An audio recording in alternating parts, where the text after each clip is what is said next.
Good evening, everyone, and welcome. My name is Ryan Greff. I am a member of the Bergen County Workforce Development Board, and I will be one of your hosts for this evening. I'd like to thank all of our industry partners from around the room. I'd like to especially thank Bergen Community College for hosting us at tonight's event, and a special thank you to our sponsor, Amazon. Before we get started, we do have some practical activities. Before they do that, I just wanted to go over a few things before that. Let me just check. Good, clicker works. Excellent. So the Workforce Development Board of the County of Bergen is committed to providing a pathway for people to explore the trades. And tonight begins a kickoff of a series of efforts to really expose young people to these different pathways, construction being the focus of this evening's event. Our education partners and industry partners are here this evening, and we'll be hearing from an exciting group of panelists. So I encourage you all to visit with our partners here tonight and speak with them and learn about the matters associated with this field. But now we have some safety things to go over and housekeeping items. So please note that this meeting is being videotaped. In case of a fire emergency, an alarm will sound and you will see flashing lights. Please exit on the marked doors, go down the steps, not the elevator, in case of a fire. In case of a medical emergency, please dial 6 with the black phones in the back. And please state you are on the 5th floor of the conference room, and then they will come up. Thank you. Okay. So, without further ado, I would like to excite you all tonight with the opportunity for an exploration into the field of construction. So, I am given the distinct pleasure of welcoming Suzanne Wetzel, the Vice President of External Affairs at Bergen Community College. Here.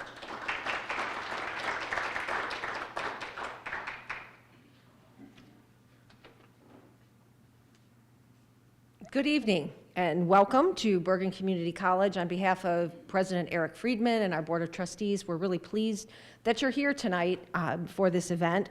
We're really honored to be hosting this event, and I'm hopeful that if this is your first visit to Bergen Community College, it certainly won't be your last.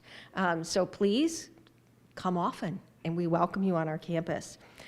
You probably know this, but Bergen Community College has a multitude of courses and programs to serve our students and the community, and I encourage you to become familiar with all that is available to help you pursue your career goals.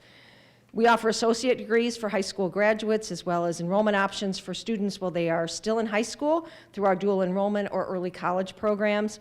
Last week at our graduation, our annual graduation ceremony, we had many students who crossed the stage to receive their associate degrees, and later this month will be receiving their high school degrees. So that's really some exciting things that are happening.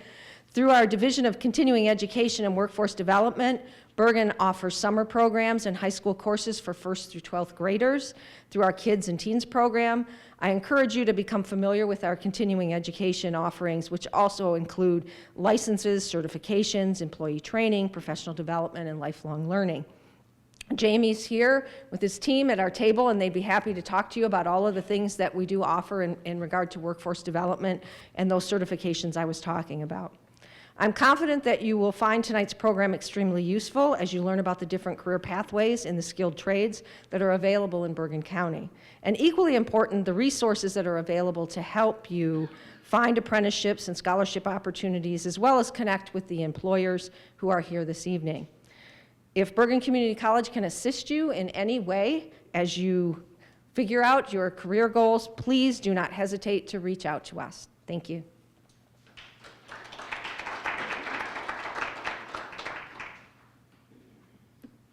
Thank you so much for those exciting remarks. And now I have the distinct pleasure of welcoming Michelle Leopard, the Executive Officer of the Metropolitan Builders and Contractors Association of New Jersey, and Kathleen Kerpel, the Executive Officer of the Builders Association of Northern New Jersey.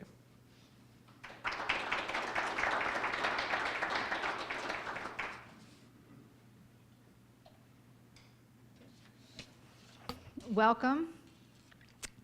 And thank you for joining us for Exploring Careers That Build America. We are here tonight on a generous donation from Amazon to support local workforce development and careers that support traditional jobs. My name is Michelle Leopard, and I am the Executive Officer of Metropolitan Builders and Contractors Association of New Jersey. We are a trade association. I am joined today by Kathleen Kerpel, who is the Executive Officer of the Builders Association of Northern New Jersey, and this is her territory, the Bergen County area. And together we are here representing the home building industry. We are two local chapters of the New Jersey Builders Association and the National Association of Home Builders. Currently, the National Association of Home Builders has over 700 local chapters nationally. Our mission is to enhance our members' ability to provide safe, affordable, quality housing in America. We advocate, we educate, and we bring those in the trades together. NAHB represents the largest network of craftsmen, innovators, and problem solvers dedicated to building and enhancing communities. For the last several years, workforce development has been one of our top priorities as the residential construction industry faces a severe labor shortage. The housing industry is one of the few sectors where demand for new workers is rising, and we are working thoroughly to meet this challenge. As Jim Tobin, the CEO of National Association of Home Builders, stated, it's not just that we need more people in the residential construction industry, we need the best people. We need smart-minded, nimble, business-minded people willing to fight for the American dream of home ownership. We need you. We need your skills and your dedication to help us overcome this labor shortage and build a stronger, more affordable housing market. So now I'd like to call up our moderator for the evening, Tammy Molinelli, the Executive Director of Bergen County Workforce Development Board, to kick us off as we hear from a great lineup of professionals in the home building industry.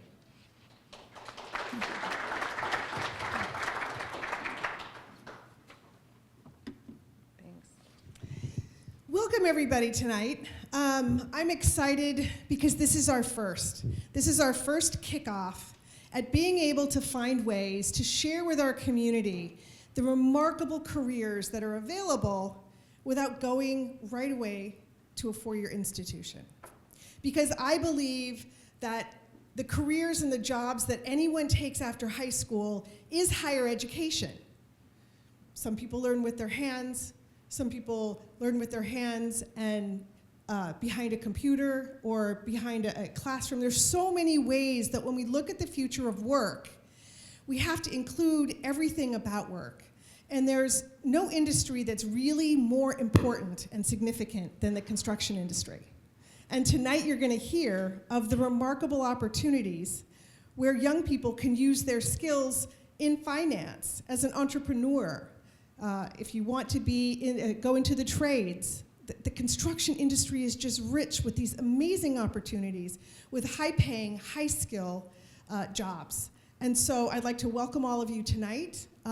We are going to build capacity around helping young people in high schools and young adults have access to the information you're going to get tonight, to be able to understand where to get these careers, where to go for the education, where to find the employers that are just looking for talent. And so that's what we're kicking off tonight. So we're going to start our conversation. Tonight is really about conversations with a team of some really remarkable panelists. And they're going to tell their story. They're going to talk about what drew them to the construction industry, what they love about their jobs. Because sadly in America, 65% of working Americans don't love their jobs. That's a problem. What we want is to create jobs where people get up in the morning and their skills, their abilities, their interests match the things that they do in the work that they provide. So really important stuff. And our panelists today are going to tell their stories about how they came to the construction industry, what they love about their job, and advice for all of us and for young people who are really interested in exploring these careers. So I'm going to invite our panelists to come on up. And if you could just come on up, I'll introduce them briefly. Let's give them a round of applause. Thank you.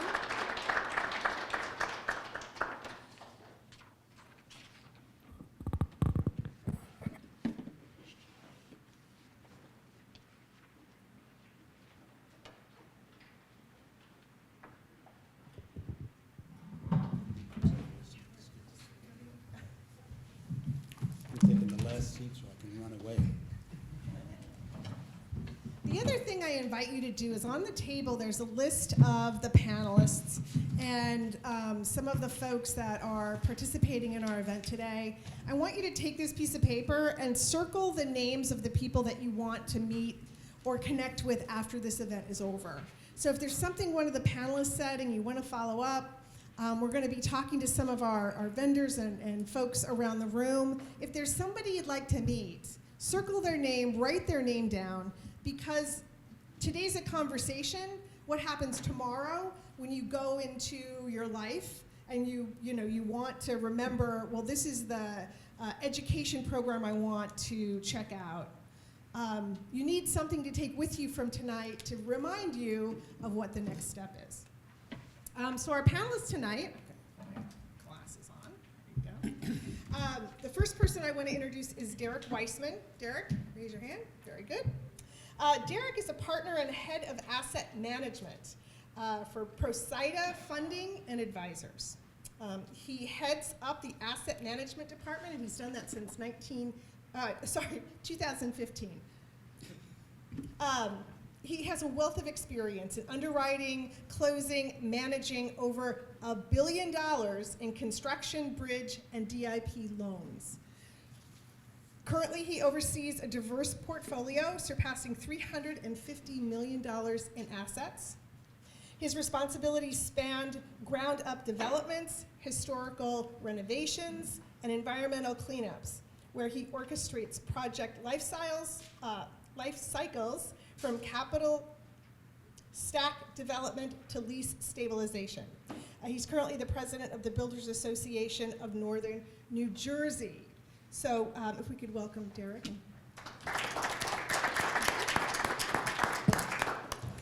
The next individual that I'd like to introduce is Ashley Brito. Ashley, you want to raise your hand? This is Ashley. She's an entrepreneur. She's the entrepreneur here, and a board member of the Builders Association of Northern New Jersey.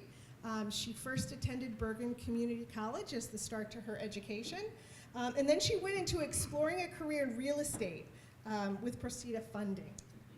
She is, like I said, an entrepreneur and founder of 9 Mile RE LLC, and is successfully assisting other real estate investors in filling apartment vacancies throughout Passaic and Essex counties. So Ashley, thank you for joining us. Next, we have Christy Very. She's a co-founder of Cleanscape Construction, a leading construction contractor, builder, and maintenance company serving New Jersey since 2006. Based in Bergen County, Cleanscape is a certified MWBE corporation. You'll have to explain that to us when we chat. Specializing in commercial and residential construction, including new buildings and renovations. She's the president of Metropolitan Builders and Contractors Association of New Jersey.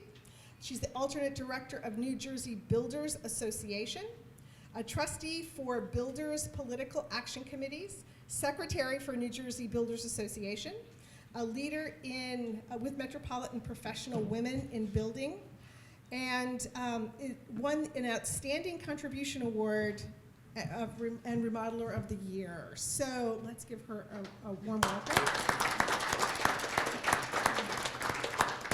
One of the things I think is significant is you're going to see people involved. They are not just entrepreneurs, they're not just in the construction industry, but they're involved in their community. They are winning awards. They are leading the way within the associations that they are connected with. And so the theme really for tonight is, when we talk about the construction industry, we're talking about financing, we're talking about leadership, we're talking about entrepreneurism, we're talking about the trades for sure, but we're really expanding the scope of the careers that are available in very high-paying, very high-skill jobs. So next we have, sorry.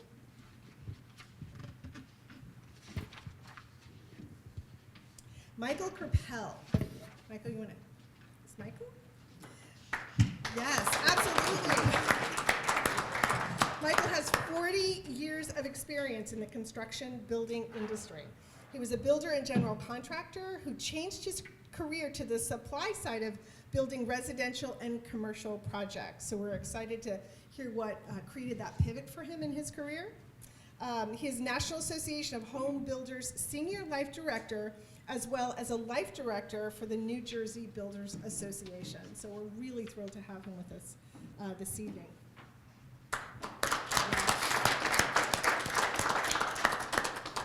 And last, but of course by no means least, we have Frank Belgevin. Very nice. Frank has 45 years of general construction, construction management, real estate development experience.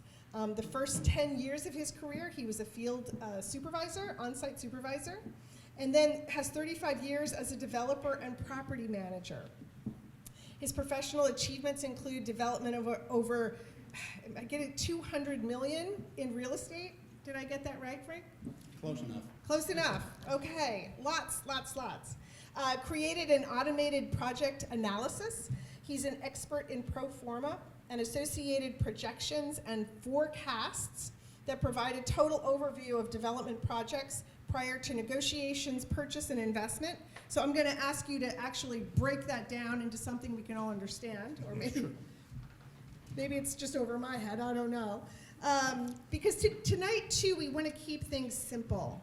We want to speak in a language that we can all understand. Because, you know, for a lot of, especially in the real estate and the financial industry, sometimes our experts are really have spent their whole careers in these areas. So when we talk, we want to talk about how we get started. And then finally with Frank, he's an innovator, which a remarkable thing that we all want to look for in our careers is the ability to expand and grow personally and professionally. He spearheaded the in-depth independent study of the latest fully automated parking technology, which was used in the construction of the very first fully automated parking garage in the United States. So we're going to want to hear a little bit more about that as well. So let's thank Frank for being with us today. I'm going to blush now. So in no particular order, I think the question we start with is, what brought you to the construction industry? What was it about this industry? And I know some of you started in one industry and then came to the construction industry. What is it that was appealing for you, that drew you to the construction industry? And you know, Frank, I'm going to start with you. Okay. Well, what brought me to the industry was my father. We migrated here from Italy in 1966. I won't tell you how old I was. But my father didn't speak English. So as a child, 10 years old, I started doing his paperwork and then did his books. And then from that point on, I went to school, obviously. I used to work with him in the afternoon, after school, then on weekends. And in 1976, my father came to me and said, this is our chance to build an office building. I can't do it by my own, so he said, would you leave? And I left the third year of high school. So in effect, I'm a high school dropout. But 10 years later, I went for my GED because I couldn't stop dreaming about it. I guess the point that I want to make as to what drew me, or still draws me, to the construction industry is that I can drive through most of New Jersey and point out buildings that I put up. Whether I put them up for clients that I maintained for years, or I put them up for myself, or that I built and sold. I've done business with Derek on financing buildings that I put up. So that's the pleasure I get out of it mostly. The money's not that bad. But it's really, you know, it's like I create monuments to what my father started and what I've, you know, hopefully I've continued for him, and I think I did. But what I want to say to the young folks in here is that not everybody's built to be a lawyer. Not everybody's built to be an attorney, an accountant. Actually, we have too many attorneys now. But if you're good with your hands and you really want to create, you want to build, you want to do something different, the construction industry, especially these days, are the best place for you to start. You'll start in with no debt, you're making a ton of money, and you'll learn, and listen, the sky's the limit to what you can do. As long as you work hard and you put your mind to what you want to do, you could do it. And I'm going to say it, you probably hear it on TV a lot, if I did it, you can do it. You know, I didn't, you know, no college education. I learned from the ground up. I always say I went to the Soane University, School of Hard Knocks, right? And that, to me, that's the best way to learn, because you can go to college for as many years as you want. You're never going to learn the art of building. You learn that in the field, and I highly, highly recommend doing that. I'm going to explain what Tammy asked me about before about the fully automated parking space. I'm a little bit of a techie. I love technology. Back in 1999, there was a bid request for the city of Hoboken. And when I saw the specification, as I said, a fully automated parking garage, I said, okay, I'm in. So I bid the job, I got the job, I designed it, I built it, and the garage is still working today. It is 100% fully automated. Your car goes onto the steel plates, you swap your card, and the building takes the cars for you. You haven't seen a whole ton of them because they're very expensive to build, but only the cities can spend taxpayer money and build expensive items. So that's one of the, I guess, one of my high points in my career. I really enjoyed doing that. And what I can tell you, from 1976 that I left high school, I built my first high-rise in Bergen, New Jersey in 1995. We've had our ups and downs, and don't ever think it's all, you know, it's all rosy and it's, you know, sugar canes and candy, and it's, you know, it's going to be a wonderful life. You got to put time into it, and you got to be true to yourself.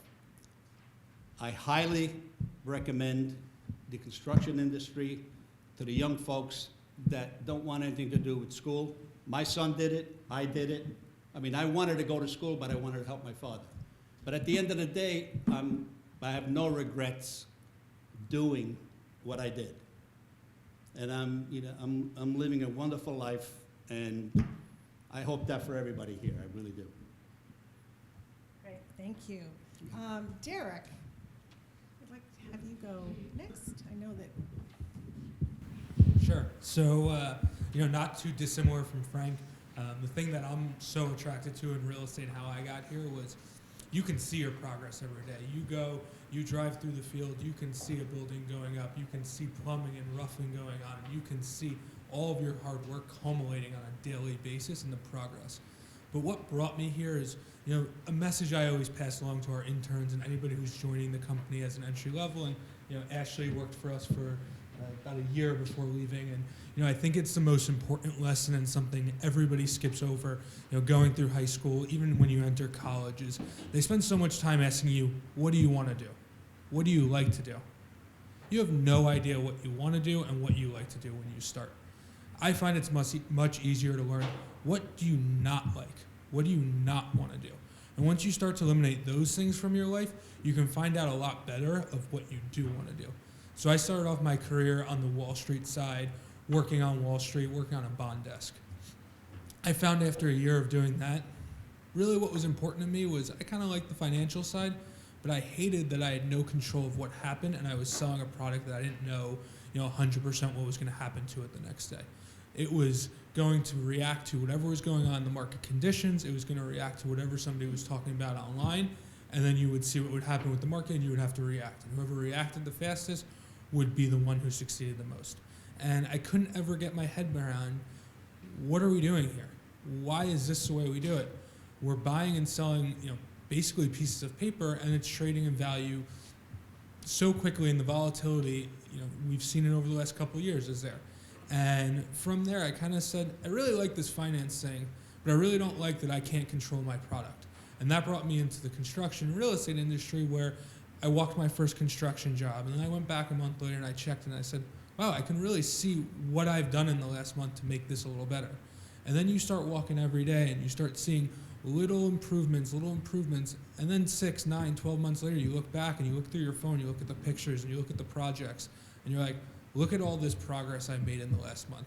It's tangible, you can touch it, and it grows every single day. When you're pouring a high-rise and you come back 2 weeks later and you're 1 story higher, you can see all the fruits of your labor. And I think the best part now of what I enjoy is the people I meet. I go to these project meetings and I meet every single guy that's on the job, man or woman, and you can see what their role is and you can learn from them. No matter their experience, no matter what level they're at, they have something to teach you about what you've done, and you can also always learn from someone. Sometimes you want to learn the most basic of things that you may know the answers to. Other times you actually want to learn more that things you don't know. But every single person on that team in the field is what takes you from A to B, and there are thousands of jobs and thousands of people who touch every single construction job. From everyone that you see daily in the field, to the people in the design teams that get you there, to all of the engineers and back office people, accounting, finance, the list goes on and on. Every single skill set in the world touches construction in some capacity, and there's so many verticals to grow. And not too dissimilar to what Frank said, once you get in the industry, you can grow in any way. As Tammy alluded to in our bio, we run a vertically integrated private equity fund, which is a fancy word for we're a bank. Our most successful clients are people like Frank. People who came out in the trades, worked their way up, understood what they were doing, and then let their entrepreneurial side take over. We have laborers who worked for electricians that are now building $30, $40, $50 million projects. I have a client right now who spent the last 10 years doing single-family and two-family homes. He came to us to develop his first 70-unit project. And that's a guy who was hanging sheetrock in his first 10 years of his career, went to building a home in his next 10 years, and is now developing what's going to be a $35 million project, and has totally pivoted from being a laborer and being in the field to now running the job site and seeing the fruits of his labor. So this is an industry, this is a field that once you get in, the growth potentials are endless. You can look up here just at this small little microcosm of what you see, the diversity, the different stories you're going to hear tonight. There are so many different verticals to grow in this field, and there's just so many opportunities. And once you get in, you can grow on your own. I started in one capacity, which was originating, finding new deals. I really gravitated more towards the construction side. Now I spend my time on construction and development. And there are just so many opportunities just like that, where you can start in one angle, see what you really like, what you enjoy, and remove what you don't like, and then be able to grow from there. So what I think is special about the construction industry is you can get in early, you can get your feet wet, and then you can grow in any way you see fit. You can find the things you don't like, remove those, and gravitate closer to the things you do like, which is so important in life. And you don't always know when you start what you like and what you don't like, but you learn pretty quickly what you don't like, and the quicker you can eliminate those, the better you're going to be. And this industry gives you time and time again opportunities to grow, expand, and continue to learn and grow in different ways daily. So, what I find special is that every day is a new day, every day is a new opportunity to conquer, and no single day is the same, because when you look at construction, the problem you ran into today, you're not going to run into tomorrow. And those problems come and go quickly, and the decisions that you make on the fly end up changing the route that the project's going to go. And so I think it's a really special field. I love the development side, I love the construction side, and I think there's just so much opportunity to grow once you get yourself in the space.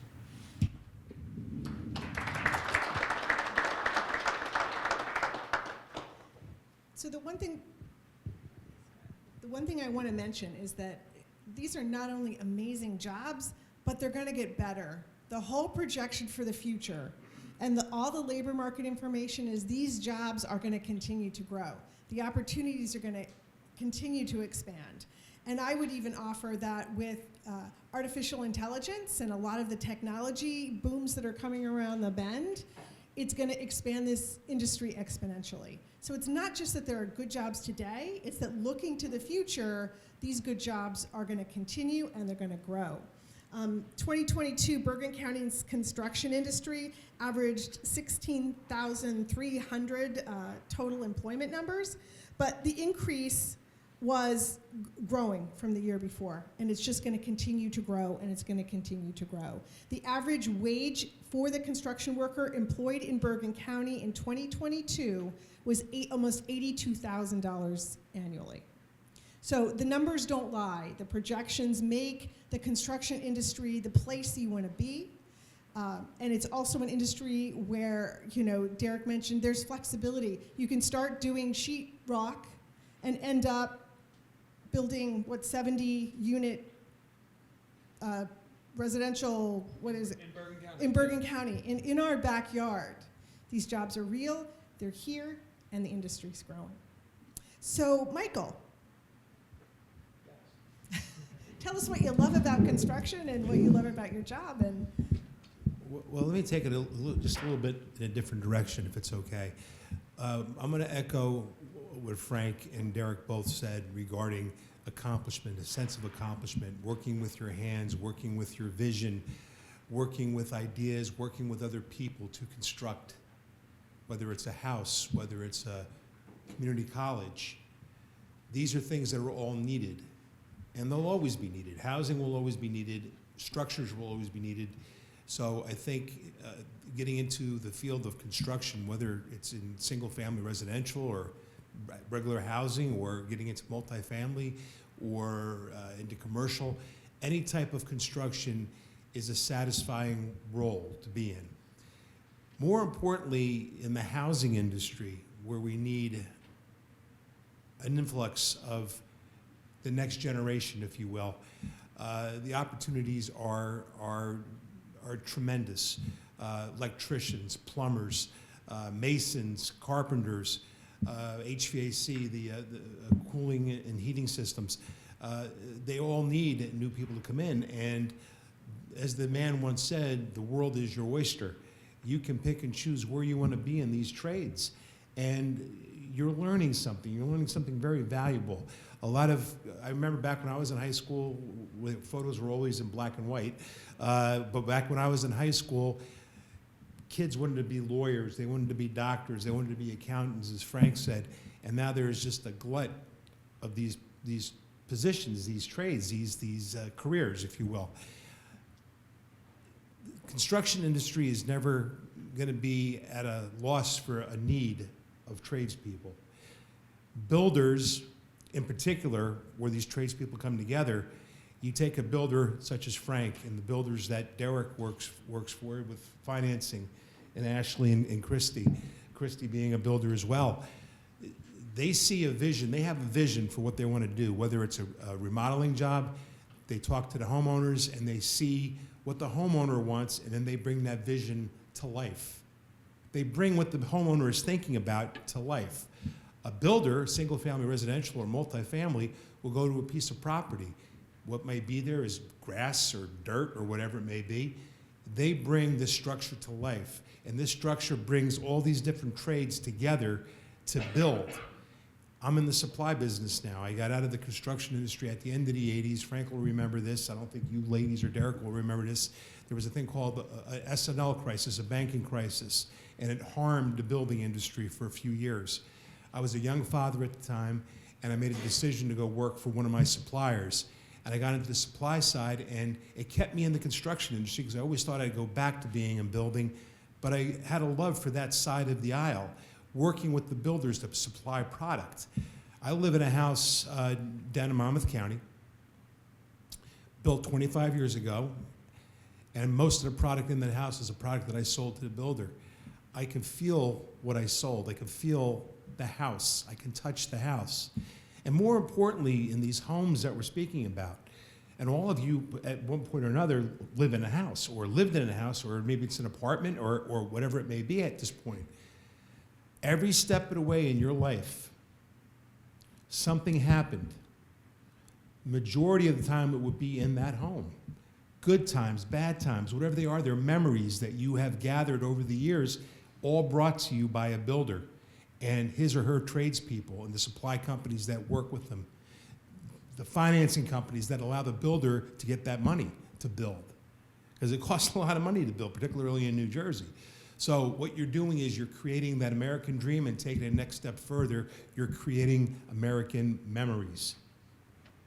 And that's why I'm in the home building industry, whether it's on the supply side or leaving the actual construction. I still have a 2-pound framing hammer in my garage. Yeah, that's a heavy hammer. That's before nail guns came into play. But it's just a wonderful feeling to know that I contributed to somebody's memories. And I think if anybody is going to take anything out of tonight, understand that this is a noble profession. Whatever you choose, it's noble. You hold your head up high and say, yes, I did that. Frank had mentioned before, he'll drive through neighborhoods. Yeah, I built that.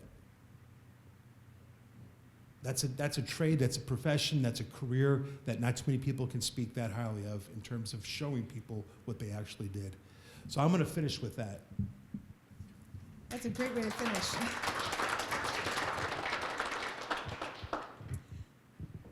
You want to go next? Sure. Hello, everyone. My name is Ashley Brito, and I was born and raised in Paterson, New Jersey.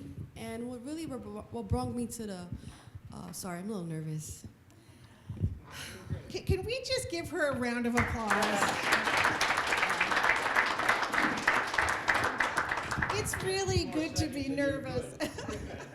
Yeah, and we're so thrilled to have her because she's a young entrepreneur and she stepped up, you know, and she really wants to tell her story because she knows what this opportunity gave for her and for her life, and she wants to share it with other people. So thank you for being here. Thank you, Tammy. So at the age of 15 years old, on the way to school on the bus, I looked all around me in Paterson, New Jersey, and I realized, how can I make an impact on the people? How can I better the lives of society, and better the quality of life of society? And especially growing up in a city like Paterson, New Jersey, where it was very tough. And at the time, it was 2013, 2014. And when I looked around, I realized I wanted to do real estate. Why? Because like Mike was saying, sorry, I'm a little nervous. But What is it that you love most about what you do during the day? so what I like, sorry. This is actually my first time doing public speaking. So. You're doing very well. If I can just say one thing, I'm going to interrupt Ashley for 1 second. I'd like you to speak to the crowd like you speak to us. Yeah. Because when you speak to us, we hear your passion. We know why you got into this industry. So talk to Derek. Have a conversation with Derek right now. Got it. So the reason why I got into the industry is because I wanted to become a real estate developer. I wanted to better my community, starting my own backyard. And growing up, my family doesn't come from money. I had to really start from scratch. And fast forward, I had the dreams to become a real estate developer. I would like to talk to the youth right now because I was once in your position where I would come to these events looking for a mentor, looking for ways and how I can get into the industry.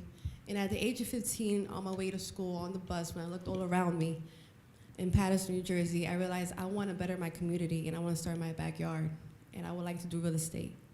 Fast forward, I'm in Bergen Community College, and I only went to Bergen Community College to satisfy my parents because my mother, she's from the Dominican Republic, and you know how it goes with Caribbean parents. The only way to success to them is by going traditionally to college.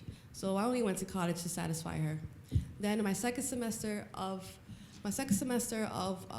college, while I'm sitting at Bergen Community College of Paramus, November 28th at 8:22 a.m., I wrote a letter to my mother telling her the reason why I'm dropping out of college is to pursue real estate. I'm very passionate about real estate and pretty much becoming a real estate developer due to the impact that it has on the people. Like Mike was saying, there's no construction without real estate, and there's no real estate without construction. The purpose of construction is to you have contracts to build a structure for its purpose. And I got into real estate because, well, I wanted to build a better quality of life of the people. I'm very passionate about impacting the people. So I wanted to build my community to be a better place, starting in my own backyard. Fast forward, since I decided to drop out of college, and once you drop out of college, you go straight into the real world. You know, that's the reality of it. And in 2017, you know, there wasn't programs like we have today. So I got into real life university. I had to start somewhere, and who's gonna hire an 18-year-old with no college degree, no job experience? Who? Retail. And I know you guys understand where I'm coming from.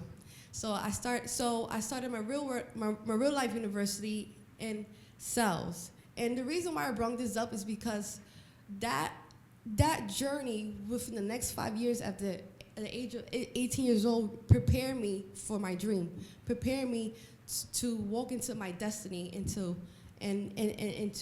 my calling, which I felt deeply into my heart at the age of 15. So fast forward while I'm in sales, and I figured in the back of my mind, I want to become a real estate developer. I want to build a better community. How can I start? I needed to take a leap of faith. So what I did was I started my real estate business. I started my own LLC. And that led to me meeting Billy Presida. So when I met Billy Presida, so this is where the fun begins. And Derek, sorry, I'm a little nervous. But to all the kids who's here, you guys are here for a reason. And it's because you felt something in your heart, you felt led to come here. So when I started working for Presida, I got the opportunity that changed my life. And my life has never been the same, by the way, ever since I took the opportunity.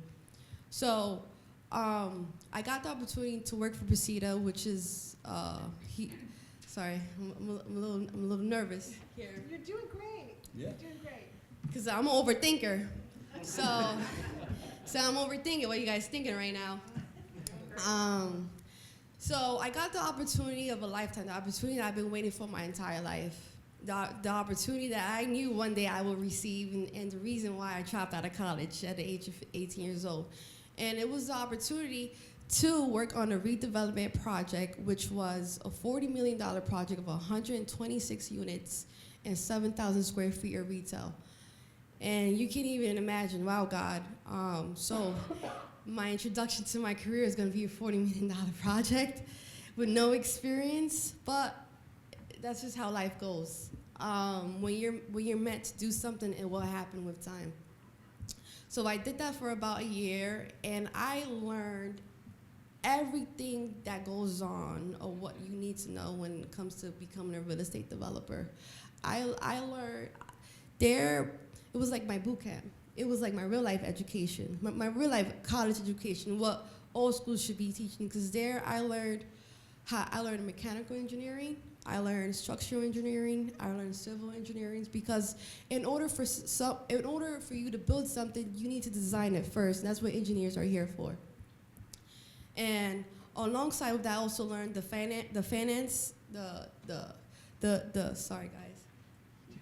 financial part about it. I learned everything that you need to learn when it comes to becoming a real estate developer.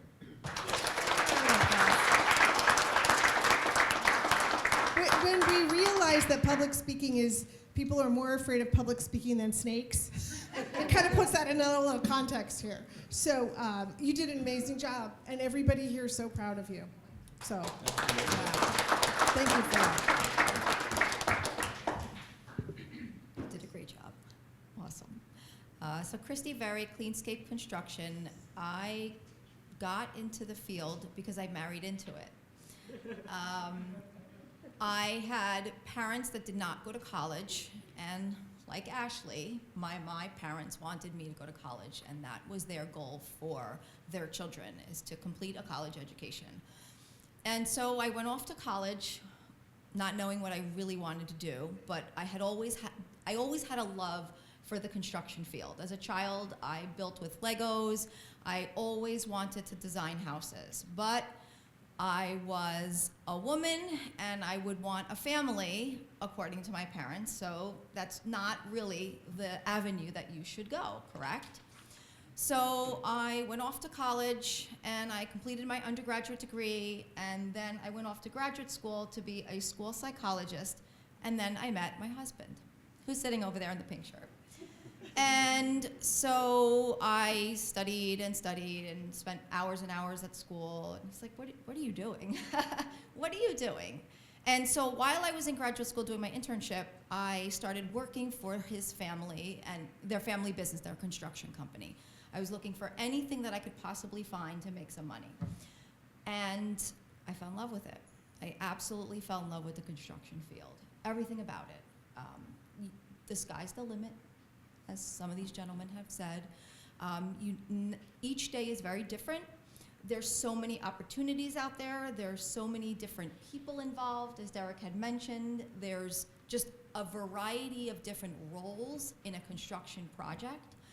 We predominantly do residential projects, so we do residential at-a-levels, additions, interior, exterior projects, as well as new builds. And so I think Mike said this, you're helping someone bring their vision to life. A family, an investor will come to us and say, this is what I want my house to look like, this is what I want my small business to look like, God bless you. And we help them to bring that vision to life. My role in the company is doing the business development end. I do a lot of the connecting, I do the educational part. We do a lot of work with we're predominantly business to business. So we have a lot of relationships with lenders, insurance companies. We do the construction end of insurance projects, rental loans, things like that. And so I felt that I could put my education part in there where I could educate, where I could make the connections and the relationships. But it's a wonderful field. When I was employed for the short period of time after I got my degree, I realized that when you are employed, yes, you learn, and being employed is great because you're experiencing, you have a boss. There's a boss there. There's someone telling you this is what you need to do, this is your checklist.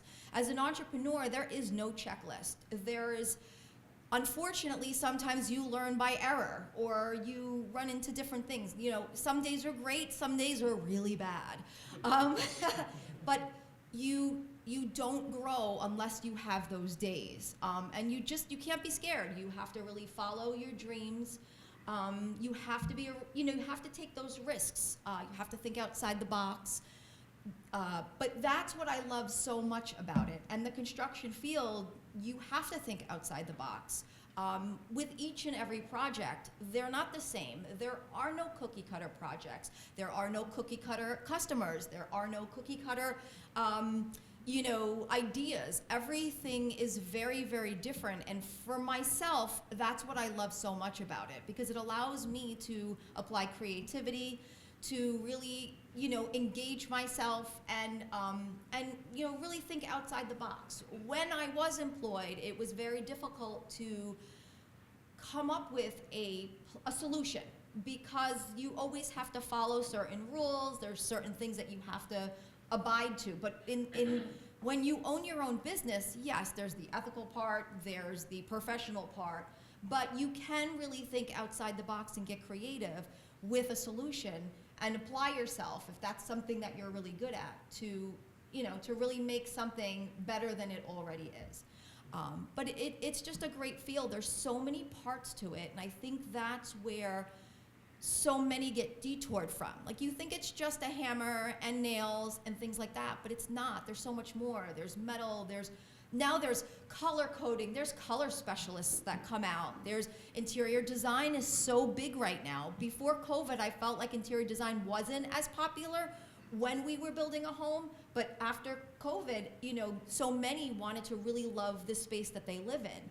And so interior design is huge, from furniture to furniture design to feng shui to spaces to, there's just so many different opportunities out there. You can go to college, you can, run a company, you can do business development. There's so many pieces to it.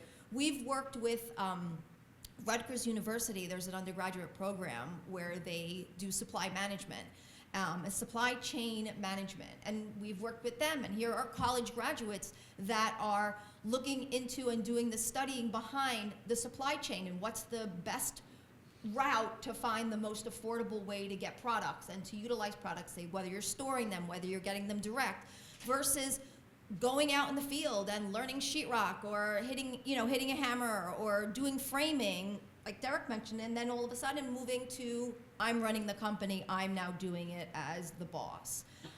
So it's an amazing field. There's so many opportunities.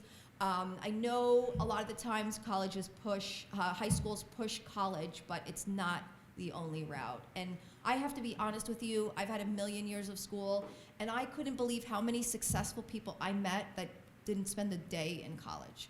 And so it's out there, and I want to just encourage you to follow your dreams and what you want to do, because if you feel that this is what you want, then go for it. Don't worry about if it's not the traditional route, because there is a lot of rewards at the end of it. Wonderful. Thank you. So one of the themes that I kind of see woven in our panelists' stories is that education and higher education is really found on the job. And a lot of companies will pay for four-year degrees. They'll pay for certifications. They'll pay for your credentials. So if you're just not sure that a 4-year or a 2-year experience is good for you at 18 or 19, it doesn't mean that you don't go back for your PhD, if that's what you want to do, or to be able to learn how to be an entrepreneur, or to go back and get a bachelor's degree. Or once you know what you love, and you know that the investment of the money that you're paying for your education is an investment of things that really match your skills and abilities.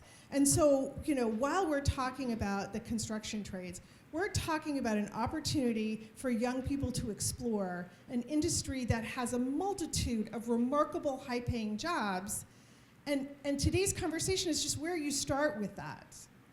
On the sheet on your table, I want to point you to the Bergen County Workforce Development Board's, our website, because on the website, we're going to include all the information from our panelists and our vendors. We're also going to include contact information for our partners with the labor unions, IBEW 164, the electricians union, the sheet metal unions. There are some amazing opportunities for apprenticeships and a lot of just really fabulous apprenticeships and opportunities with the trades. So I'm going to stop here and just see if there's any questions. We've had 5 remarkable stories from people with successful careers and leaders in the community. Are there any questions from parents or young people? We know Ashley was really brave and stood up and spoke her mind. Is there anyone who has any questions for the panelists or questions in general? In the back. We're gonna grab you a microphone. Hi, I'm Michaela. I am a junior in high school, and I really connected with all of you because me, I'm a hands-on person. I love playing with Legos. When you said that, that really stood out to me. So I was wondering in internships that you can do once you graduate high school to see if that really is for you, because I'm stuck, college essays around the corner. I need to figure out what I'm gonna do. So yeah, that's my question.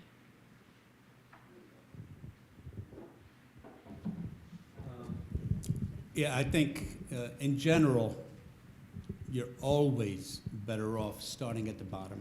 It doesn't sound luxurious, but that's where you learn everything. After you have some experience, then you gain more experience. You'll get to a point where you have construction art knowledge. And I say art because most of the designers these days, they work with CAD, they work with plans and specifications, but they've never put a building together. They've never done anything. that way. You could learn from the ground up, and the example I'll give you is that our best job superintendents, right, the guys that manage the job, started as laborers. And the history behind the laborer is pretty much the first one on the job that starts putting up the fence, starts grading the ground, helps the mason do the foundations, helps the mason do the walls, helps the framers lug the lumber. So they see how the building actually starts from the bottom and keeps rising to the very end until they're actually sweeping the floors. And so laborers ended up being the best supers for us because they had years of experience up to the point where they came and started managing the project. As far as your question regarding internships, the term internship, in my mind, really goes with an architectural firm, an engineering firm, somebody that you're going to be stuck behind a desk and just doing mundane stuff for them. If you get out in the field, you start to see how you start creating this. Let's say you're working with clay and you're creating out of mud, you create a statue. That's pretty much the logic, the logic that I have in my mind when I build a building. Apprenticeships, you have gentlemen here from ABC, which is Associated Building Contractors, that have apprenticeship programs, right? And they'll teach a multitude of trades from the ground up. But I mean, again, the best advice I can give you is start at the bottom, learn the trade, and then pretty much the sky's the limit. But it's going to be hard work, but it will pay off as long as you keep working at it. I'm a little older than you, right? I still work 6.5 days a week, right? I work 5 days, 5.5 days, 5 3/4 days at the office. Sunday mornings, I work another 5, 6 hours at home. Luckily, my wife sleeps late, so I can do whatever I want then, right? But you gotta have that passion, and that passion will turn into the treasures that you want. Did I answer your question? Okay. Anyone else? Don't be shy. You can make believe we're just hot chocolate buddies. I'm not going to say drinking buddies. Right? Can our friends from ABC raise your hand? Right here. So for parents and students, if the internship opportunity is interesting to you, tonight's the time where you want to walk up and shake their hands and get their information. The Eastwick colleges are here. They are very a good partner for training in the trades. Tom Eastwick has offered a $1,000 scholarship for any individual who came here tonight who wants to explore and take one of the training programs. So, Jonathan, or raise your hand in the back there. That's the gentleman you would speak to, Derek. A tour of the school. Today's the first day where you want to network and connect with people to find out what career that you want. And the people we have in the room today are the people that you want to know. You want their cards. You want to get their information. We have Bergen Community College here. Jonathan and Jamie are back in the corner over in the purple tablecloth. Amazing careers and certification programs to be able to check out. So make sure that you speak to them. Good. So any more questions for the shy? Oh, Ms. Calderon. Yeah. So I have quite a few questions for the panel. Uh-oh. But I'm not going to ask them all. Always one in the room. Because Tammy answered quite a few of them. Ashley, I always make notes, and I always have them with me, because otherwise I would forget to, because I brain fart a lot. So I am a current Board of Ed member for the Pascack Valley, and I think there are some students here from Hills tonight. My son was supposed to be here tonight, but couldn't make it. So I'm here to ask some questions on his behalf and also for the Board of Ed. I'm a strong believer in trades. I have 4 sons. My youngest is 17, all very, very different. My youngest has declared that he's not going to college, so we need a plan B. So his plan B is probably going to be trades. I don't know if it's going to be construction or maybe a car mechanic. He's actually doing an internship, but not behind a desk. He's actually in Mercedes cars and doing oil changes and stuff like that. But there's definitely a stigma associated with trades. And I think, for me, I need to make sure that my schools, which is Pascack Hills and Valley, and the students are aware that there are some wonderful opportunities out there for them.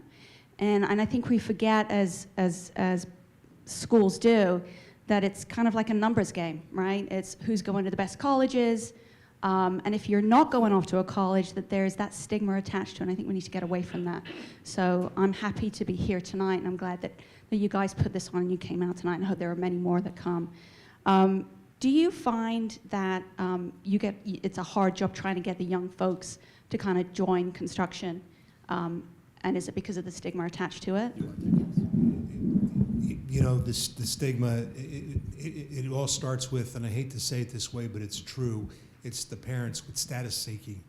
My child is going here, my child is going there, my child's going to vocational. Oh, did you hear about Billy and Bobby's son?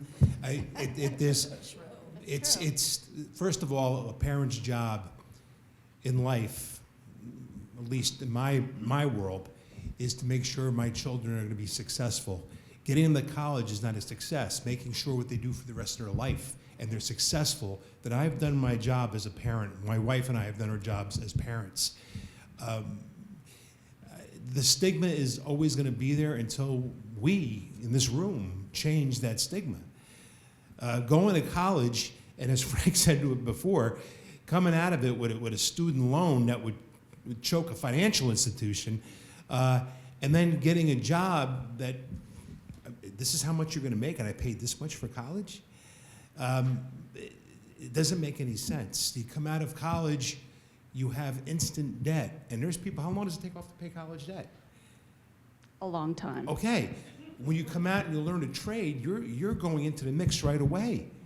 And if you have that entrepreneurial spirit, as Ashley has, all right, and you're intelligent and you can think and you want to take chances, you want to be that entrepreneur that really wants to drive, as Frank said, you start at the bottom, you can build yourself up in no time at all into a successful business. And I got to tell you, even in the supply side, people say, what do you do? Well, I'm director of sales, but people say, oh, you're a salesman. Yeah, well, you know what? Some of the salespeople in our company make mid-6 figures. Tell me what accountant makes that unless they own their own firm. So the money's in the construction industry if you can lay it out the right way. And if we're going to go by status, by making it a dollar sign, the trades, the construction industry blows away the rest of the sectors, except for maybe medical or things of that nature. So that's how you break that stigma. That's how I would break the stigma. I don't know if that answers the question, if it makes you feel a little bit better. But I do have a follow-up to that, so. Well, don't make it hard, please. No, it's not going to be hard.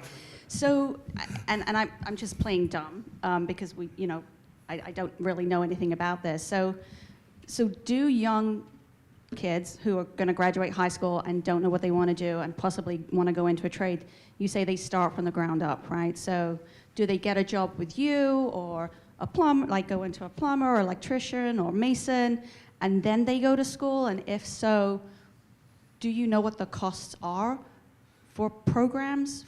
The gentleman here from ABC, I mean, I can give him the microphone. He has the apprenticeship programs. Thank you. It's all right.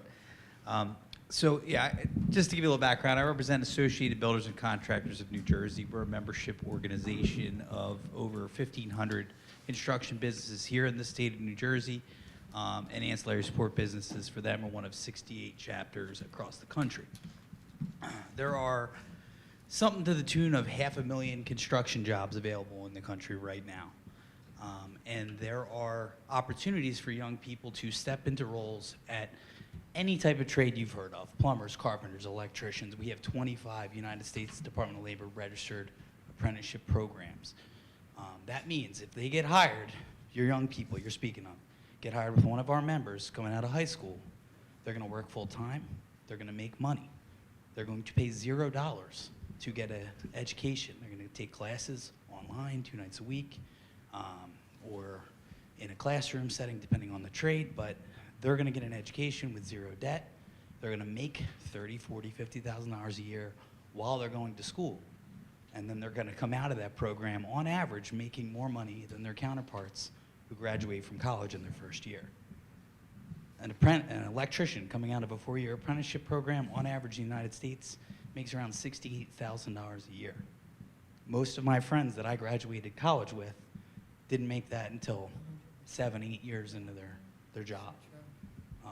You know, as was said, a college degree is no longer a guarantee of success, but a trade that you can fall back on, that no one can take away from you, shouldn't be a second opportunity or fallback opportunity.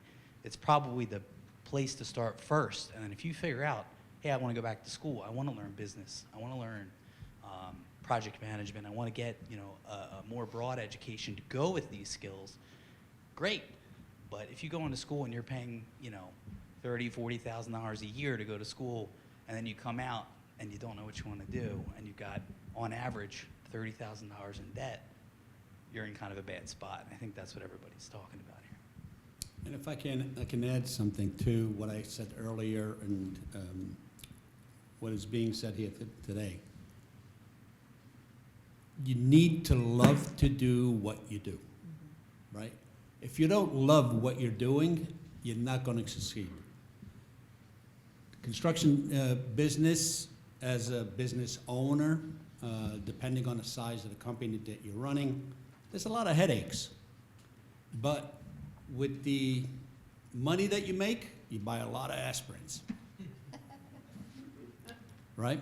But the biggest thing that I think I can tell every parent, every student, I guess they're all students here, is that the construction industry is losing the gray hairs. And the kids are not coming into the market fast enough. So the demand for their services is skyrocketing. And when that skyrockets, their wages go up. So the kids today have an incredible opportunity to make money, no debt, learn a trade, and if they end up loving it, there's really no end to what they can do. And I just want to tag on to what Frank just said. When people leave college and they go into careers such as accounting, law firms, legal work, whatever type of career, there's always that factor that as you get older, and listen, you guys may be young now, but take a look at him. It's coming, right? His birthday's the 8th. But my point is that as we age as a workforce, there's always somebody who's younger, making a little bit less money, and those employers will say, hey, you know what? Maybe we make a shift here. It happens. It's part of life, right? In this industry, you're never looking over your shoulder. You do your job. You take satisfaction in your job. You take pride in your job. Nobody will ever replace you in your job. Understand that. The other way, you may get replaced one day. This way, I think you're pretty safe. Frank, would you? Okay. I don't know what Frank's talking about. 10 years of doing this, I wake up with a new gray every morning, so I'm catching up real quick. Hey, I'm only 30 years old. One more year, I'll look like you. But I think most importantly, and you know, Mike talked on it, on your entry-level salary once you get out of these trade apprenticeship programs is what you can be making, but it's also what the net is. If you come out of college with $150,000 of debt and you're making that $65,000 a year, it's not the same as when you're making that $68,000 to $70,000 without any debt. That $68,000, $70,000 goes a long way when you're not paying $15,000 a year of predominantly interest, because you're not paying down your principal very much. It's all going as interest, and especially these days with the rates being high, it's a lot of interest you're going to be paying. And you know, I think that's an important thing. And then on the other side, if you're in the apprentice programs, you're making, even on the low end, that 45,000 net, instead of paying a 25 to 30 to go to a state college like Rutgers, that's really a $60,000 swing, because it's the 30 that you're not paying and the 40 or 30 that you're bringing in. So that's the big difference, is your friend who's, quote unquote, getting ahead. The only thing they're getting ahead on is their interest payments, and they're going to have a lot more money to be paying when they come out of college, making the same or less than what you're making that same, 4 years later. So I think that's one of the big things to focus on too, is life's about opportunity costs, and you're maximizing your opportunity costs when you start chasing your career and your path day one. And just if I could chime in too, you really want to do something that you absolutely love. If you don't want to work a day in your life, is doing something that really makes you happy and that you look forward to getting up every morning. I absolutely love what I do on a daily basis. I don't know what's ahead or what's going on that day, but we all have strengths and weaknesses. And so, I'm not a great writer. Why would I go and get a job to be in a magazine or writing in a magazine or a newspaper? And that's kind of what college is like. If your son loves mechanics and wants to and is doing oil changes and absolutely loves it, he can excel in that career. So why fight that? Why go to college and try to get a job behind a desk? That's not something that he really, really wants to do. And I think that, parents and hopefully we'll start to see a change in the schools to really embrace that we're not all supposed to go to college. We're not all supposed to be behind a desk. There's a little bit of everything for everybody. And so you have to really take the time and embrace what you absolutely love to do, because there is a career out there for that thing that you love to do.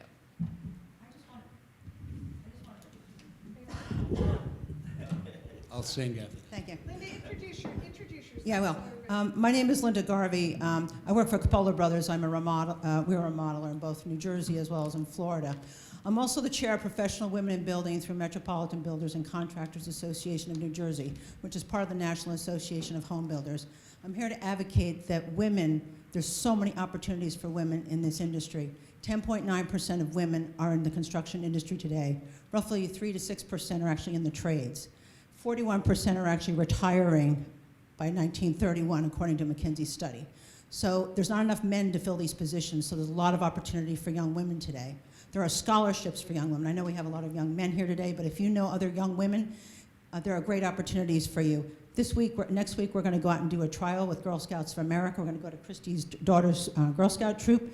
We're going to read them the book called The House She Built, and it's all pictures of young girls. It's designed for young girls in elementary school that shows them on a bulldozer. It shows them driving a truck, holding a hammer. So the industry, the stigma, it's not necessarily just for young guys today. Women, they're all aspects. They don't even have to, I do my boss's social media, but I'm in construction. I'm marketing our company, we're marketing our business. If you sell windows, that's part of the business as well. We have Tammy Anderson with Tammy Murray with Anderson Windows. And she's that's part of the construction chain. So just know there's a lot of opportunities. There are scholarships for both men and women out there. Through our local HBA, we actually offer a scholarship. There are also student chapters. If you are in high school today, we have Roxbury High School. They're like a great model of like what it's like to build a home. They work with Habitat for Humanity.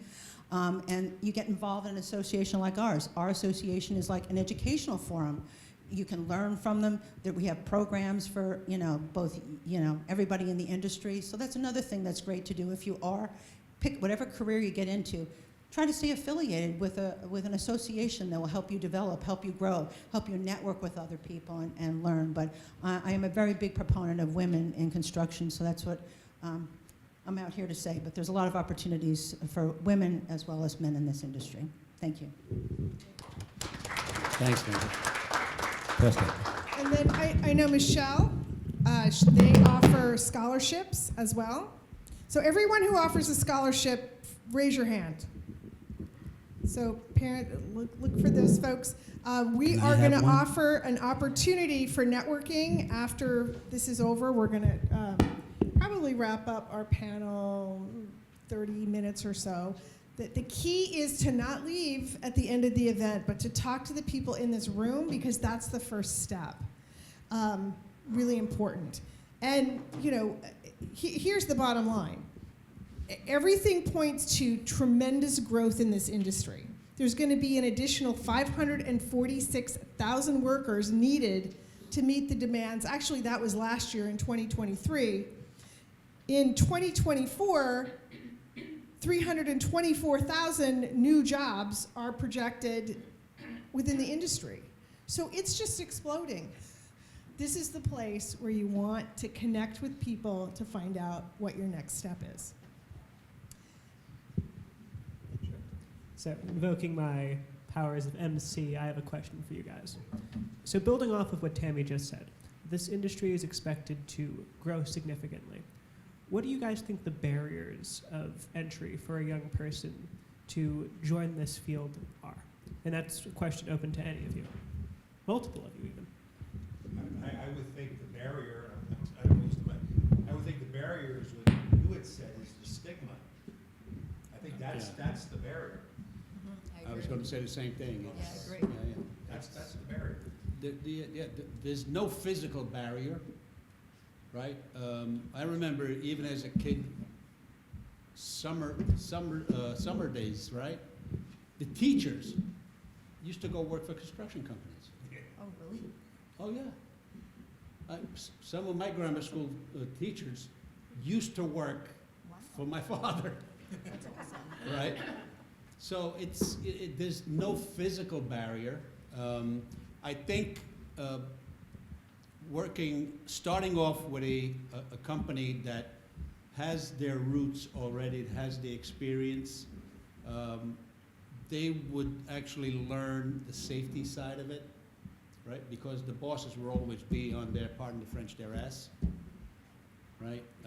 So safety is pretty much the only, I wouldn't call it barrier, but the only thing that I would be concerned about for a non-experienced person going into the industry, right?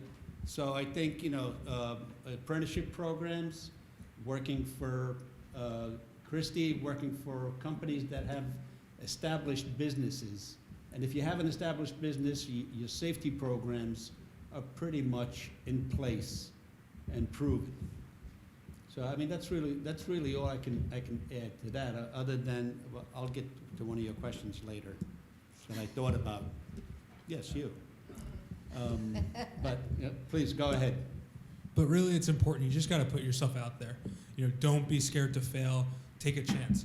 I mean, Ashley told some of her story, but you know, the one part that is really important and a monumental part is she was working at an Apple store, and one of our investors was there. And as she was fixing our investor's phone the third time in 2 days, the guy said, "What do you want to do?" And she said, "I want to be a real estate developer." And just by saying those 2 words, he handed her a phone number and said, "Call this guy. He has the shot to give you a shot." And she called, she came in, and she was her bubbly, personable self. And we said, "There's something here." And my only regret is she left us a little too soon, but it's great to still be able to work with her on this aisle. And you just have to put yourself out there and give yourself a chance. And the stigma is a real thing, but I would ask any of my panelists here, at your latest cocktail party, at your latest gathering that you went to, the last time you went to a bank to get a loan, how often did you get asked, "Where did you go to college?" How often did it start with phase 1? It always starts with, what have you done recently? What are your recent accomplishments? What have you done for the industry recently? No one goes back and says, "What did you do when you were 21? Everyone wants to know what you're doing now. What have you most recently completed? So the stigma is definitely there, but we need to overcome that stigma. And I think you can look at any of the panelists tonight, and they don't go to cocktail conversations and sit down at dinner parties and get asked, "Oh, you look like you've been successful, but where'd you go to college?" Their story is different, but how they got to that table is part of their story. And they have a lot to bring to the table with them. And it's not really about where you went to school or how you started. That's actually more of a stepping stone to where you got to, and shows the perseverance of getting there. The lady up front here said one of her sons likes to change oil as a mechanic. He likes to work with his hands. Yeah. Did you ever get sticker shock when you brought your car to a mechanic? So he just told me a story.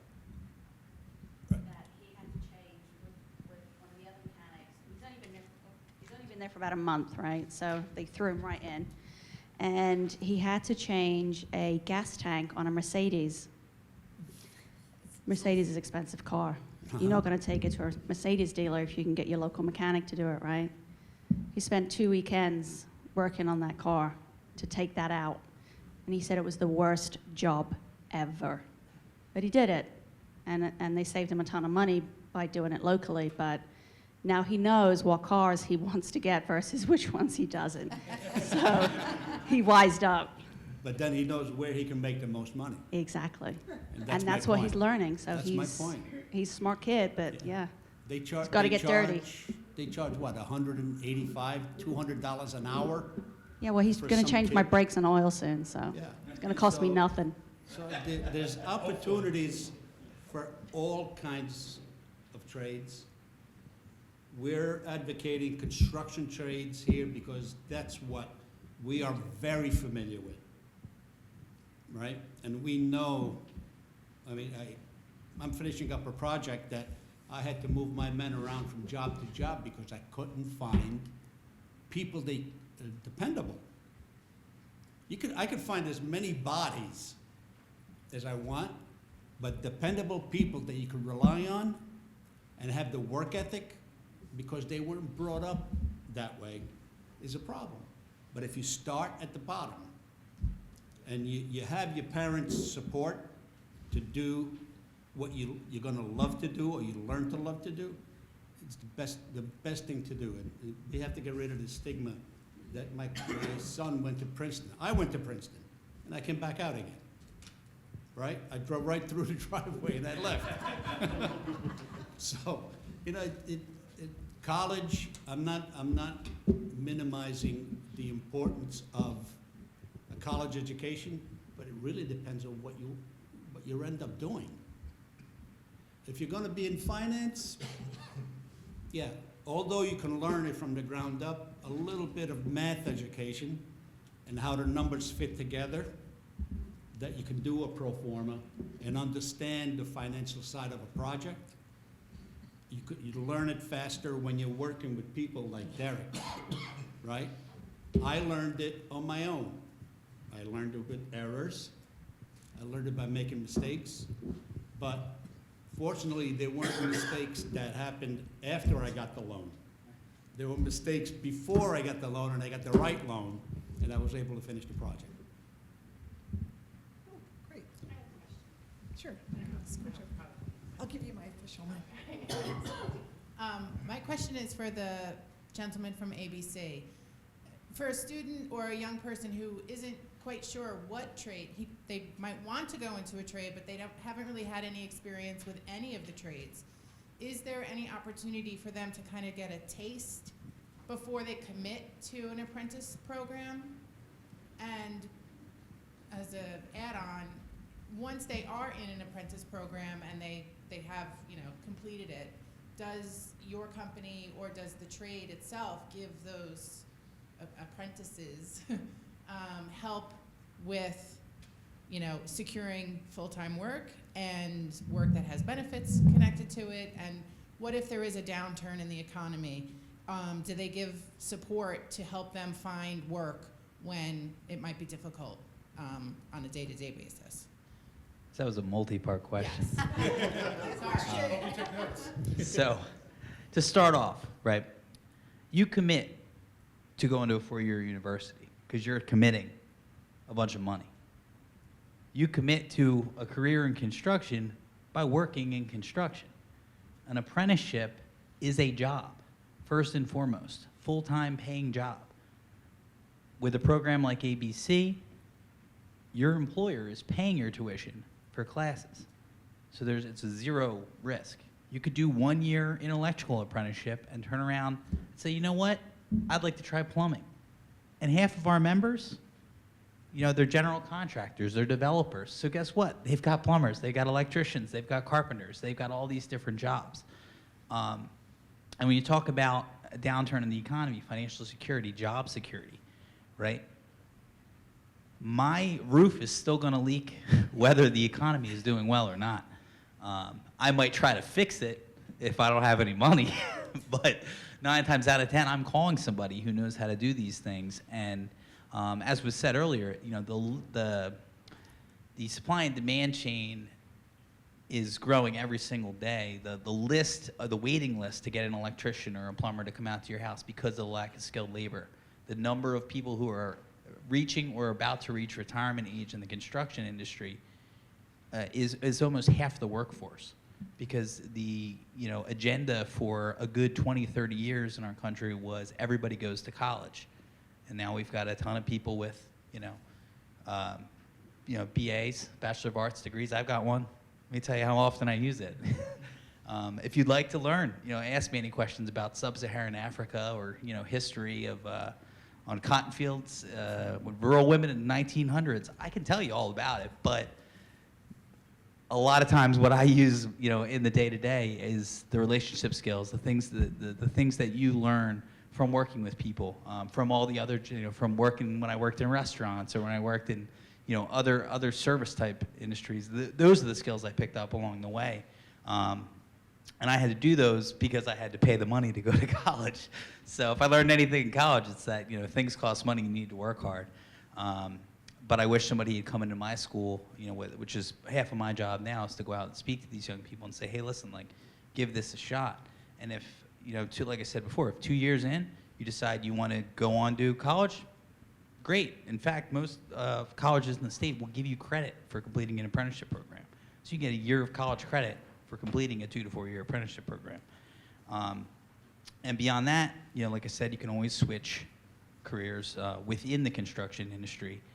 And a worst case scenario is when something breaks in your house, you know how to fix it, or you've got 10 friends that you worked with who can, one's a plumber, one's an electrician, butcher, baker, candlestick maker.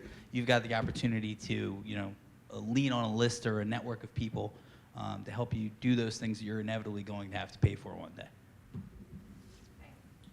Let me just add one last thing to that. When you're talking about downturns in the economy, we just had one of the greatest crises we've ever seen in the United States, maybe back to 1918, COVID. And if that wasn't taking COVID as a pandemic, but the economic downturn that we felt from that was astronomical, right? The main industry that was working through the whole ordeal was construction. So, just food for thought. And as far as earning money during an apprenticeship program, let's say a 4-year apprenticeship program, and I'm just going to use numbers so that we can understand it. Let's say the first year, a first-year apprentice, let's say, is making $20 an hour. Second-year apprentice is making $25, and third-year apprentice makes $30, and it just keeps graduating as it gets up to a full rate, where you could be working on a non-union job, it's one rate, but if you work on a publicly funded job, like I also do schools, I do fire stations, municipal complexes, DOT jobs, they have completely different rates associated with the trades, equal to union wages, right? So there's a lot of opportunity for people that want to get into the construction industry across the entire spectrum of construction. And the benefits are there. Part of the wage, on top of the wages is the benefits. I'm just going to really quickly introduce a couple board members. They really have supported this conversation. The Workforce Development Board in the County of Bergen has decided that we need these conversations. And what we're hearing is that stigma in the construction industry is a barrier to employment. So Mark Beccari's with Verizon. He's with us today. Patty Goldfarb, who really made this conversation happen, yes. And connecting us with the New Jersey builders and this whole team of remarkable people. Joanne Mitchell, who helped project manage this for me. This is something that our board doesn't traditionally do, but we need to do this. So thank you, Joanne. Of course, Ryan Greff. And our resident expert in apprenticeship, Dwight Three Persons. So I want him to just take a couple minutes to share his institutional knowledge about apprenticeships If you wouldn't mind just taking like 5 minutes or so and No, I just. won't take that long, I promise. Okay. I have a big enough mouth that you can hear me, I think. First of all, I sincerely thank you, Tammy and Ryan and Ms. Mitchell for organizing this. I am a graduate of a registered apprenticeship program. I was a field construction boilermaker apprentice for 5.5 years. And when I graduated, I had to learn welding and other stuff. My first teacher, way back in the Stone Age, was a woman. She was what was left of the Rosie Riveter group from a very long time ago. My dad was a model maker and a cabinet maker. My mother was a seamstress by trade. My two grandfathers were called rough carpenters in the old days, framing people. And my favorite Uncle Shorty was a hod carrier. So he carried the hod for his bricklayers. So I come from a pretty rich background in the sense of vocational ed, occupational ed. Everything that I have heard here today is completely the truth, absolute truth. The panel has told you some things that are absolutely amazing, but they're all true. The two different things that you have to know about is that pre-apprenticeships are now a big deal now. Sisters in the Brotherhood with the Carpenters Union, for example, great people. If you should reach out to them, look it up, Google's your friend. Another thing, when you talk about young girls being involved in the trades, please look up Tools and Tiaras. Yes. Tools and Tiaras, Judeline Cassidy is a good friend of mine. I helped her set up her first camp in New York City a few years ago, and they do a great job in New Jersey and in New York. I also want you to know that universities and colleges are finally waking up to something like this. How do I know? I just finished putting a registered apprenticeship program together at Montclair State University, second largest university in the state. It's designed to take people who are working in the college campus, grounds, food services and stuff, and we upskill them by making them registered apprentices.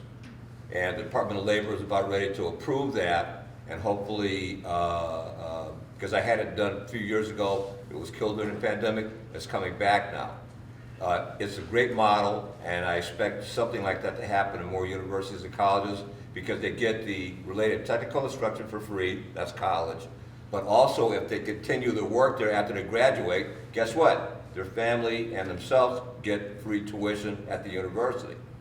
So they're starting to get turned around.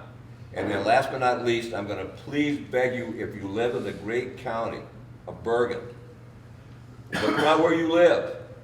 Look at your schools. Bergen County technical system that we have, or the technical schools, is one of the best in the country. Support them any way you can. Join an advisory committee. Go and visit the school. Visit the principals of the schools. They're all over the county. Number two, school systems in Bergen County are finally waking up to the fact that occupational-led career technical education is making a comeback now, that they can provide education. Again, how do I know this? Little teeny Pagoda, New Jersey went out at their last tax budget vote, put a big initiative in front of them. They're going to gut a building within this small county, in a small school district, and make a 5 technical classrooms in this new center that's expected to be built and established next year in automotive mechanics with some exposure to EVs, electric vehicles, HVAC, culinary art, information technology and cyber, and what was the other one? AI? No, that's part of the IT, cyber, and health-related occupations. They're putting together an advisory committee now there where they're going to be looking for people to volunteer. Go to the school board meetings where you live and say something to support them, because that will give them the courage to do what Pagoda did. And Pagoda is a very small district, but they're building a shops about this size that are going to have brand new state-of-the-art stuff because enough people are supporting it now. So again, I just want to, Tammy, I really want to thank you for this because you've done a bang-up job with this. So thank you.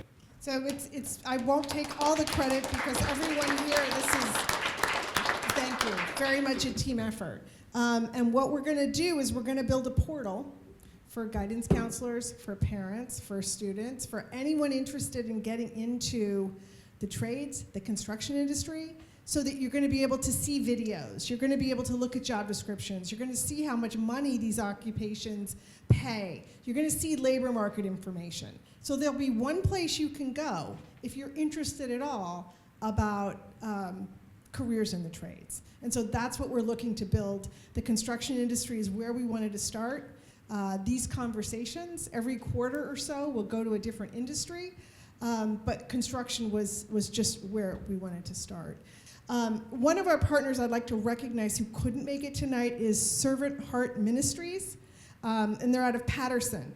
And they are an amazing organization that helps young people get connected with the trades. So they're on the resource sheet that you have on your table. Oh, this isn't the resource sheet. They're on the resource sheet that's on your table. So I would ask you to jump onto their website and to check them out. I believe that we are close to the end of our program. Like I promised, I really want this to be a networking event. Meet the people here, talk to Eastwood College about the programs, Bergen Community College, ABC, get their cards. The final thing, or the thing that I would like to end with, is that we have our news partner with us, MSNBC, did I get that right? CNBC, sorry, I'm so sorry. And they're helping to be able to get the word out that this is a remarkable industry. They've reached out to us to be here tonight. And so if you're a parent or a student and you want to just share why you're here, you'll be part of helping us change the trajectory of these jobs having no stigma. So it might be uncomfortable, you might not be sure what to say, but I would really encourage you to be part of this movement that's going to change the way we look at careers in the construction industry. She's in the back. You want to just raise your hand and wave? So if you'd like a conversation with her, I would encourage you to do that. And we're here for you. Make sure that you grab that sheet that's got all the resources on it. And so I want to thank everyone for coming tonight and coming out and being here. So thank you, everyone. It's the beginning of a conversation, and we look forward to connecting. Thanks.